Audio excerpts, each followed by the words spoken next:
Ngayong araw ng mga puso, nanawagan ng proteksyon ng batas para sa mga mag-partner na LGBT ang Vice-Presidente.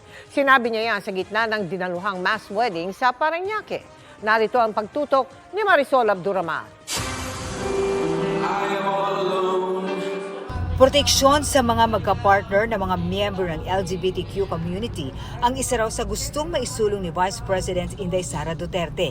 Sabi ng Vice Presidente, marami siyang mga kaibigan sa LGBTQ community kaya nais niyang mangyari ito. Marami na pong gender ngayon na kinikilala ang ating society. Naisip ko sana sa mga susunod na taon ay yung mga ibang gender tulad ng mga LGBTQI ay mabagyan din sila ng proteksyon ng batas sa kanilang mga partners at sa kanilang mga relationship.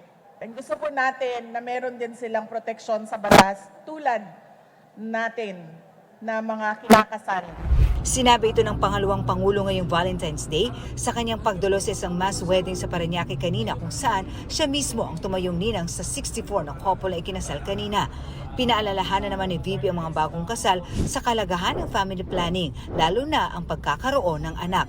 Ito raw kasi ang kadalasang sanhi ng paghihirap ng pamilya. Mahihirapan ang pamilya ninyo at kawawa yung mga anak ninyo kapag hindi ninyo sila mapalaki ng maayos. Hindi ninyo maibigay kung ano yung gusto nila at hindi ninyo sila mapagtapos ng pag-aaral. Nagbigay din ng payo si Inday Sara sa mga bagong kasal kasabay ng kanyang pamimigay ng regalo sa mga ito. Ang sorry ay para sa mga bagay na hindi sinasadya. Kapag sinadya mo ay dapat magbayad ka. Para sa GMA Integrated News, Marisol Abduraman. Nakatuto, 24 oras.